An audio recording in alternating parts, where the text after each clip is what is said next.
शेर का राजा है जो मेरा साथ है তেখেতৰ নাম হৈছে ৰাজ চৌধুৰী নিৰ্দলীয় পাৰ্টি বিন্নাকান্দি সমষ্টিৰ আৰু এতিয়া আমি বৰ্তমানে আহি উপস্থিত হৈছোঁ ৰাজ চৌধুৰীৰ যিখন চৌধুৰী মাঠ আছে এই চৌধুৰী মাঠত এতিয়া দেখিবলৈ পোৱা গৈছে তেখেতৰ দুই পাৰ্টিয়ে এইবাৰ নিৰ্বাচন খেলিব সৰ্বত্ৰে চৰ্চা আৰম্ভ হৈছে ৰাজ চৌধুৰীক লৈ আৰু তেখেতে দেখিবলৈ পোৱা যায় যিসকল যুৱ সমাজ আছে যুৱ সমাজে একচুৱেলি বহুত ভাল পায় এগৰাকী ৰাজ চৌধুৰীক আৰু এতিয়া আমি জানিব বিচাৰিম যে ৰাজ চৌধুৰীয়ে এইবাৰ তেখেতৰ মনত কেনেকৈ আহিল যে ৰাজনীতিত তেখেত নামিব লাগে বা কি উদ্দেশ্যৰে তেখেত ৰাজনীতিত নামিছে কি ক'ব প্ৰথমে মই বৰাৱল লাইভৰ সকলো দৰ্শকক মোৰ পৰা আন্তৰিক ধন্যবাদ জনাইছোঁ আৰু লগতে মই এইটোৱে আহ্বান কৰিব বিচাৰিছোঁ বিন্নাকান্দি সমষ্টিবাসীৰ আলিম সমাজ মুৰব্বী সমাজ যুৱক সমাজ আই মাতৃসকল সকলোৱে মোৰ কাৰণে দোৱা কৰিব যে মই এক মহৎ উদ্দেশ্য লৈ আজি বিন্নাকান্দি সমষ্টিৰ পৰা প্ৰাৰ্থিত্ব আবেদন কৰিছোঁ আৰু ইতিমধ্যে মোৰ প্ৰাৰ্থিত্ব একচেপ্টো হৈছে আৰু মোৰ চেম্পলটো আহিছে দূৰবীন মূল উদ্দেশ্য কি আছিলে আপোনাৰ হয় চাওক মোৰ মেইন উদ্দেশ্য আপোনালোকে নিশ্চয় জানে মোৰ প্ৰয়াত পিতৃ মৰহুম খলিলুৰ চৌধুৰী সাহেব পূৰ্বৰ যমুনা সমষ্টিৰ দুবাৰকৈ বিধায়ক আছিল আৰু তেখেত যেতিয়া বিধায়ক হৈ আছিল মই সৰু আছিলোঁ সেইখিনি সময়ত মই অসম বিধানসভা কক্ষত মোৰ দেউতাৰ লগত থাকি তাতে মই পঢ়া শুনা কৰিছিলোঁ আৰু মই মোৰ দেউতাক দেখিছিলোঁ আমাৰ পূৰ্বৰ যমুনা সমষ্টিৰ ৰাইজৰ কাৰণে দিনে নিশাই তেখেতে কাম কৰিছিল আমাৰ সমষ্টিৰ বিভিন্ন ধৰণৰ সমস্যাবিলাক লৈ কিনে তেখেতে আমাৰ বিন্নাকান্দি এই এছেম্বলিত মাত মাতিছিল তো এইবিলাক দেখি দেখি মোৰ সৰুৰে পৰা এটা স্মৃতি হিচাপে আছিল যে দেউতাই যেনেকুৱা কাম কৰি আছে এইবিলাক কিয় কৰি আছে ইমান কষ্ট কৰে দিনে ৰাতি ৰাতিপুৱা 10টাৰ পৰা ৰাতি 3টালৈকে আমাৰ সমষ্টিৰ ৰাইজৰ কাৰণে তেখেতে মাত মাতি বা কাম কৰিছে কেনেকুৱা উন্নয়ন কৰিব পাৰি তো আজি এই যোৱা 5 বছৰ যেতিয়া মই সমষ্টিৰ বিভিন্ন প্ৰান্তত গৈছিলোঁ যোৱাৰ পিছত মোক দেউতাৰ কথা কৈ কিনে বহুতে কান্দে যে তোমাৰ দেউতাই মোক এনেকুৱা কৰিছে তোমাৰ দেউতাই মোক এনেকুৱা কৰিছে অমুক কৰিছে তো মই তেতিয়া ভাবিছিলোঁ মোৰ দেউতা যে তেতিয়া যে ইমান কষ্ট কৰিছে এইখিনিক তেওঁ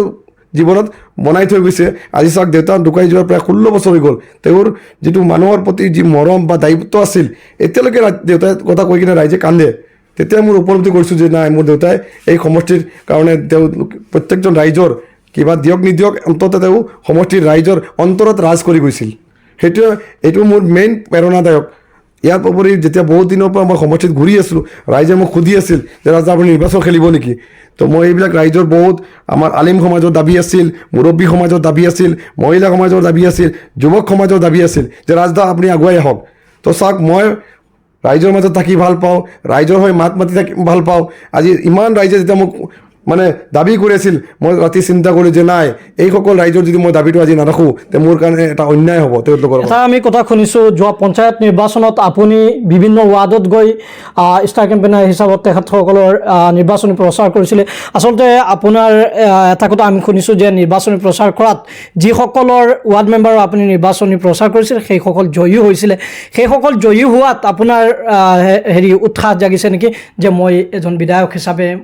ৰাইজৰ মাজলৈ আহিম চাওক মই এই বিগত পঞ্চায়ত নিৰ্বাচনত আমাৰ সমষ্টিৰ বিভিন্ন প্ৰান্তত গৈছিলোঁ বহুত পঞ্চায়তৰ প্ৰতিনিধিসকলৰ হৈ কিনে নিৰ্বাচনী প্ৰচাৰ কৰিছোঁ আৰু সেইটো সময়ত মই উপলব্ধি কৰিছিলোঁ যে আমাৰ সমষ্টিত কি হয় প্ৰায় সময়ত কি হয় অমুক দলৰ পৰা টিকেট পালে জিকিব বুলি এটা অনুমান কৰে ৰাইজে যে দল হ'লে যে জিকি যাব কিন্তু মই বিগত পঞ্চায়ত নিৰ্বাচনত মই এটা বস্তু উপলব্ধি কৰিছোঁ যে ৰাইজে দলক মেইন মুদ্দা নাৰাখে ৰাইজে সদায় প্ৰাৰ্থীৰ যিজন থাকিব সেইজনক বেছি ফ'ল' কৰে তো মই এনেকুৱা বহুত নিৰ্দলীয় প্ৰাৰ্থী আজি আমাৰ সমষ্টিত কংগ্ৰেছৰ প্ৰাৰ্থীক হেৰুৱাইছে ইডিঅ' প্ৰাৰ্থীক হেৰুৱাইছে বিজেপি প্ৰাৰ্থীক হেৰুৱাই কিনে ইণ্ডিপেণ্ডেণ্ট হিচাপে জিকি আহিছে তো এইবিলাক দেখি মই এটা প্ৰেৰণা পাইছোঁ হয় যে এতিয়াও মানে আমাৰ সমষ্টিত সত্যতা আছে সত্যৰ সদায় যে আমি সদায় শুনিছিলোঁ সেই কথাষাৰ মই এই বিগত পঞ্চায়ত নিৰ্বাচনত দেখা পাইছোঁ আৰু এটা কথা সৰ্বত্ৰে আৰু চৰ্চাত আহিছে যে তেখেত দুই পাৰ্টীৰ মিল নাই আচলতে দুই পাৰ্টীৰ মিল নাই দুই পাৰ্টীয়ে দুটা দলত বা এগৰাকী নিৰ্দলীয় এগৰাকী দলীয় হিচাপত নিৰ্বাচন খেলি আছে তেখেতসকলে কি নিৰ্বাচন খেলিব তেখেতসকলৰ মাজত মিল নাই মানুহৰ লগত তেখেতসকলে কি মিল ৰাখিব কি চাওক আপোনালোকে নিশ্চয় জানে বা আপোনালোকে সমষ্টিত খবৰ ল'লে গম পাব যে মই বিগত 5 বছৰ ধৰি সমষ্টিত কাম কৰি আছোঁ ইয়াৰ বাদেও মই এটা সংগঠন বনাইছোঁ বিন্নাকান্দি সমষ্টিত মিছন 100 এই সংগঠনটো কমপ্লিট অৰাজনৈতিক সংগঠন এইটো সংগঠনৰ মেইন উদ্দেশ্য হৈছে কি ৰাইজক আমি সহায় কৰা আজি কোনোবা মানুহ যদি কিবা আকস্মিকভাৱে কিবা এটা এক্সিডেণ্ট হ'ল আজিৰ দিনত দেখা যায় কি আমাৰ সমষ্টিত মানে যিকোনো মানে বহুত ফেমিলি দুখীয়া শ্ৰেণীৰ ৰাইজ হয় আজি যদি এটা এক্সিডেণ্ট হয় এই এক্সিডেণ্টটো হোৱাৰ লগে লগে হস্পিটেলত যোৱাৰ লগে 1,00,000-2 লাখ টকা দৰকাৰ পৰে আমাৰ বহুত আই মাতৃ আছে যে টকা 10,000 টকা একেলগে দিব নোৱাৰে তো এইবিলাক চিন্তা কৰি মই এটা সংগঠন বনাইছোঁ। আজি সেই সংগঠনত প্ৰায় 30-40জন আমাৰ ল'ৰা আছে। আমি মেইন উদ্দেশ্য হৈছে কি, যদি আজি আমাৰ এটা সংগঠনত যদি এনেকুৱা কোনোবা ল'ৰাৰ এক্সিডেণ্ট হয়, সেইখিনি সময়ত যদি আমি এটা সংগঠনৰ গ্ৰুপত মেছেজ দিওঁ যে ভাইসকল, আমাৰ এজন সতীৰ্থ বন্ধু অমুক পঞ্চায়তৰ অমুক ৱাৰ্ডৰ এনেকুৱা হঠাৎ এক্সিডেণ্ট হৈছে, তো আপোনালোকে অলপ সহায় কৰক, যোনে যি পাৰে। কোনোবা 1 টকা দি কৰক, কোনোবা 5 টকা দি কৰক, কোনোবা 10 টকা দি কৰক। এনেকুৱা সবাই যদি 1 টকা 2 টকা কৰি দি সহায় কৰে, এইটো 1 লাখ টকাৰ জেগাত 2 লাখ টকা উঠি যাব।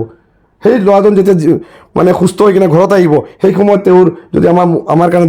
দোৱা নকৰে, তেওঁৰ হাড্ডি ৰক্ত মাংস আমাৰ কাৰণে দোৱা কৰিব। এটা হাস্যকৰ প্ৰশ্ন আছে। এটা কথাত মানুহে কৈছে যে ৰাজ চৌধুৰী আগতে ৰাজনীতিত অহা নাই, এইবাৰ ৰাজনীতিত পাতনি মেলাৰ মেইন উদ্দেশ্য আছে। ৰাজনীতিত যদি তেখেত জিকি যায়, তেখেতৰ ধন গোটাবলৈ আৰম্ভ কৰিব, তেনেকুৱা হাস্যকৰ প্ৰশ্ন। চাওক, এটা বস্তু মই কওঁ, মোৰ প্ৰয়াত পিতৃ মৰহুম হলমা চৌধুৰী চাহাব, তেখেতে মোৰ কাৰণে যথেষ্টখিনি কৰি থৈ গৈছে। আজিৰ দিনত দেখক, মোক এইটো কথা বহুতে প্ৰশ্নও কৰিছে যে আপুনি কিবা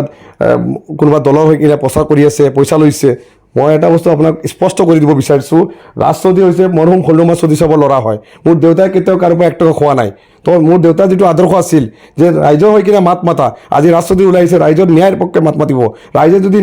ৰাজ চৌধুৰীক আস্থা লয়, তেতিয়াহে ভোট দিব। মই কাৰোবাৰ 1 টকা লোৱা নাই। আৰু যদি আজিৰ দিনত কোনোবা দলে হওক বা কোনোবা ব্যক্তিয়ে মোক ক'ব পাৰে বা প্ৰুফ দিব পাৰে যে ৰাজ চৌধুৰীয়ে তেওঁৰ পৰা 1 টকা লৈছে, তো মই ৰাজহুৱাভাৱে ক্ষমা বিচাৰিম। বস্তু কওঁ, আপোনালোকে নিউজ কৰি আছে, আজি আপোনালোকে গোটেই সমষ্টিখন ঘূৰিব। আজিৰ দিনত মোক আমাৰ এই অঞ্চলত যিমান যুৱকে হওক, বয়োজ্যেষ্ঠসকল হওক, আলিম ওলামা হওক, যেতিয়াই মোক পায়, কাৰণ মোৰ ঘৰৰ আগত এখন দোকান এখনো আছে মোৰ। মই প্ৰায় সময়ত মোৰ অফিচো আছে, ইয়াতে থাকোঁৱেই। মই ৰাতিপুৱাৰ পৰা ৰাতি 12টালৈকে মই এইখিনি থাকোঁ। আৰু আজিৰ দিনত মোৰ এনেকুৱা হোৱা নাই যে কোনোবা আহিলে মোক নাপাওঁ, মই টবকাতে থাকোঁ। ঠিক আছে। ভিন্নাকান্দি সমষ্টিৰ মূল সমস্যা আপোনাৰ চকুত কোনখিনি পৰিছে, বা কোনকেইটা সমস্যা মূল সমস্যা বুলি ভাবে? চাওক, আজি বিগত দিনত মই সমষ্টিৰ বিভিন্ন প্ৰান্তত গৈছোঁ, সমষ্টিত দেখি সমষ্টিৰ যিটো বায়ু পানী মই মানে পাইছোঁ, বায়ু পানীৰ লগত এটা মিল হৈছে, এইখিনি সময় মই দেখিবলৈ পাইছোঁ। আমাৰ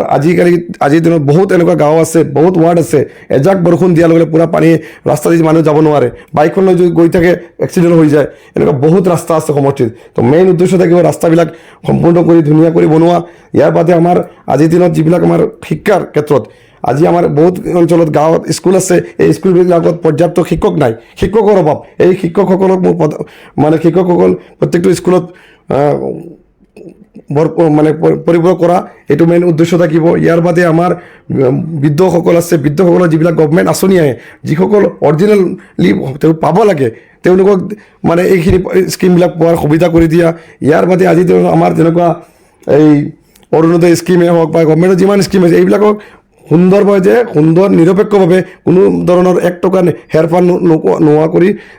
মানে ৰাইজৰ মাজত বিতৰণ কৰা। ইয়াৰ বাদে আজিৰ দিনত আমাৰ চবতকৈ ইম্পৰ্টেণ্ট, আজিৰ দিনত মোৰ দেউতা যেতিয়া বিধায়ক আছিল, তেখেতে আমাৰ সমষ্টিৰ বহুতো শিক্ষিত নিবনুৱাক ঘৰৰ পৰা মাতি আনি কিনে এপইণ্টমেণ্ট এটা দিছিল, চৰকাৰী চাকৰি দিছিল। কিন্তু আজি দেখা গৈ আছে, বিগত 20 বছৰৰ পৰা যিসকলে আমাৰ সমষ্টিত এই MLA হৈ আছে, তেওঁলোকে আজিৰ দিনত এটা চকীদাৰৰ চাকৰি দিব পৰা নাই, চৰকাৰীটো দূৰৰে কথা। তো মোৰ মেইন উদ্দেশ্য থাকিব শিক্ষিত নিবনুৱাসকলক কৰ্মসংস্থাপন দিয়া, এইটো মোৰ মেইন মুদ্দা।